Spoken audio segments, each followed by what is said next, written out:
காவலாளி அநேக வந்தன மகாராஜா காவலாளி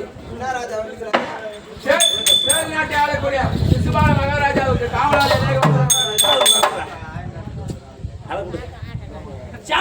மகாராஜா இத்தாதி சபைக்கு வெளியே விட்டு வந்த ஆச்சாரி ஆமா யாருன்னு தெரியாது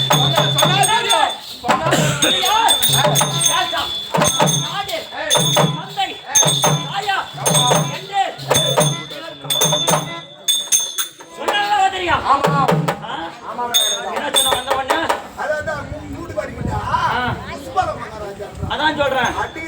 அடிக்கிற அடிக்கு குச்சி வந்துருக்கியா கதையில கட்டி போடு நாடு இருக்கிறது நாடும் சேர்ந்து நாடு சேதன சாண்டி தந்தை தமக்கோட்டவண்ணன் ஆயார் காத்தாதி அம்மையாருக்கு மகனாக வந்து எப்படி எப்படி பண்ணா நான் எங்க அம்மா வயசுல 10 மாசம் உடல் போய் கை காலத்தோடு அப்படி சொல்லு அப்படி முழுவதோடு இருந்தாய் நான் எப்படி விழுந்தேன் வடிக்கத்தக்கு அவன குழந்தையாக பிறந்தேன்